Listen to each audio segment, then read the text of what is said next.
to What's Up in E&U by Prolifics, your go-to podcast for electrifying insights into the energy and utilities world. I'm your host, KP, and joining us today is Swati Dora, an expert in the E&U field and the author of a recent blog on integration. We're excited to ask her some follow-up questions based on her insights. And if you haven't read her blog, I highly recommend. Welcome, Swati. Thanks for being here today. Thank you so much, KP. I'm very much excited for this podcast with you. Yeah, this is great. So let's get started. Your blog mentions enjoying some Tom and Jerry reruns, and it resonates with many of us. It's a fantastic way to introduce the concept of integration. Your use of a relatable example like connecting your laptop to the TV for a better viewing experience beautifully illustrates how integration works in our daily lives. Can you elaborate on how this analogy applies to the integration needs in the E&U sector? Absolutely. Like who doesn't love to wind up after a busy 9 hours day, right? So yeah, I love watching Tom and Jerry episodes, and that's how I kind of got the idea to write a blog about integration in E&U. So it kind of addresses the crucial need of optimizing your resource distribution and enhancing grid resilience. But your main impact is for your customer and employee experience, right? That's your end goal. And for integration, you kind of incorporate the smart technology that will ensure your real-time monitoring. It will facilitate the integration of renewable energy resources, which kind of aligns with the world's goal, right? Not only US's specific to E&U industry goal. It kind of resonates with the world's goal of reaching a sustainable and efficient ecosystem that will benefit both the consumers as well as the industry personnel too. Absolutely. Thank you. So it's basically like just making sure everything's connected, running smoothly, and all the system, everything's talking to each other, right? Right. So speaking of systems, the government's Building a Better Grid initiative sounds like a big deal. How does integration help us handle all of the data needed for projects like this? Absolutely. Yeah, Building a Better Grid initiative would last for a couple of years, and it will help us to establish a unified platform, right? It will streamline your data collection, management, and analytics through smart technologies, which will enable the real-time insights into energy consumption and performance while considering the environmental factors. It will basically be a holistic approach that will enable the industry personnel and even the consumers to make some informed decision making, right? You all of us know about demand-based pricing and stuff, which will which will help both the side of the parties. And by handling data this comprehensively, integration kind of ensures that the initiative operates with the agility, adaptability, and adapt to the changing demands. And it will be in line with like more sustainable grid. So just a follow-up question based off of what you just said. What's the risk, or what are companies missing out on if they're not preparing in this way, if they're not modernizing, if they're not making sure if their systems aren't connecting properly? Like what happens? What does that mean for them? Absolutely. So all of us know that we are in like Industry 4.0 evolution. All of us know that there has been influx of EVs. There have been influx of solar panels, like in terms of distributed energy resources. And think of a scenario of like storm or something, right? Where you do not have any energy stored in batteries, or your grid isn't interconnected with the national power grid. What happens? You end up losing with like a week without power. It can affect your daily life. It affects your customer experience. Like everything comes to a downhill. Yeah, that's a pretty big deal. Thank you. I was curious about that, which makes sense.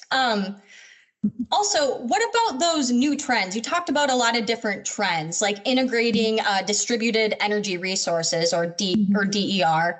How does integration play a role here? Absolutely. As we were talking, right, it kind of creates a seamless and an interconnected energy ecosystem for everyone. Through smart integration technologies like various DERs or distributed energy resources such as solar panels, wind turbines, energy storage systems. Everything is coordinated and managed well. And end of the day, it kind of is connected to your main grid, which will improve your grid reliability. And the integration as such will allow you to incorporate all these renewable energy resources for promoting sustainability and, go a little far away from traditional ways of power generation. Overall, it will enable like a more resilient and an adaptive energy infrastructure that will kind of harness the beautification or the ability of all these distributed energy resources, which can be either located at remote sites where the energy officials find it difficult to reach, or it can be right on top of my roof where I'm just using some solar panels to get a better benefit. Right. Absolutely. Thank you for talking about that. That helps a lot. You also talked about driving innovation and improving performance through integration, which is kind of the theme here, really.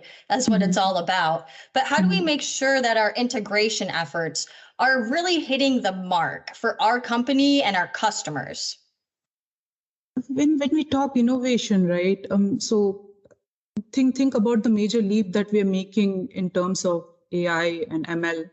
I mean, obviously there'll be a little part of apprehension to it, but let's just be optimistic. It will help you to predict the demand and optimize the resource, which will in turn help in preventing the issues and manage storage and distribution such efficiently that you will be enabled to make quick decisions. If you're out of power, probably you can use predictive analysis to figure out which particular capacity or a grid has 10 megawatts of power, to kind of route to an area which is in dire need of that. So the predictive analytics and issue resolution part of it, which will be like very, very supportive and helpful. Yes, absolutely. Now, looking ahead and tying into innovation a bit too, is a lot of talk about generative AI, artificial intelligence, all these things which tie into the innovation part.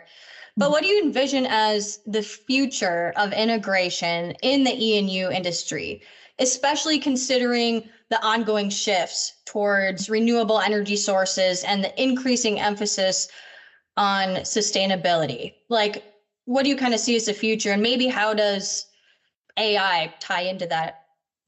Sure. I kind of envision it to be aligned into three facets, right? One would be your smart grid evolution, seamless integration for all the smarter grids, which is optimizing your renewable resources, storage, and demand responses.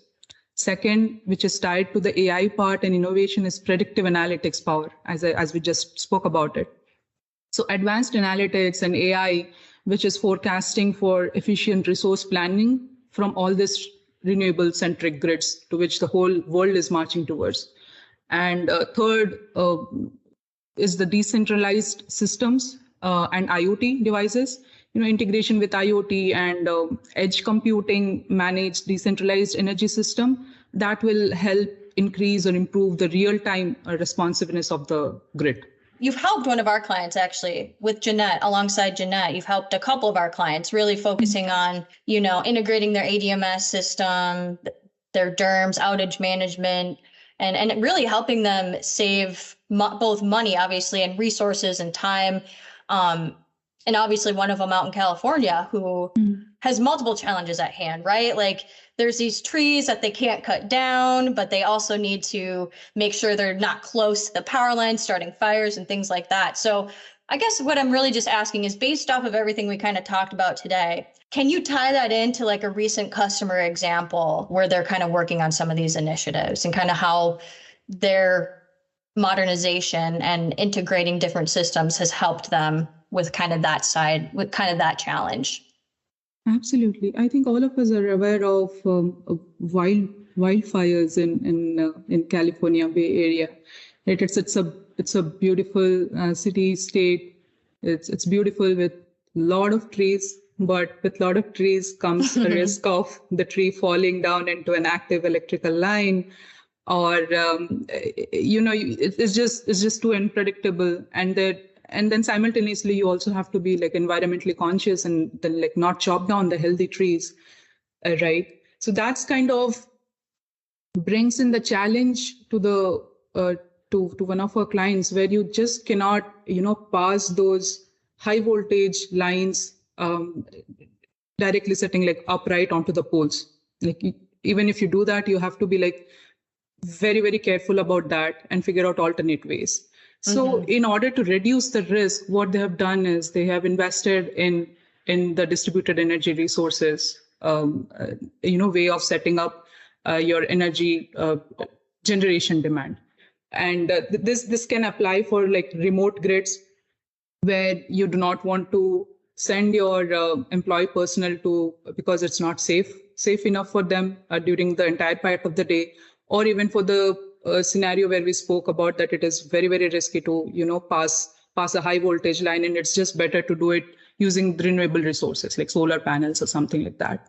So we have kind of solved the challenge where we wanted to give them the consistent customer experience for even the persons who are in the remote grid, to help them report an outage and like get it restored if at all that happens. That is one part of the scenario to address the customer experience. And the secondary part of it was, to the ability of kind of connecting the energy generated by the grid to our main grid, so that you can play it out during using the decentralized approach.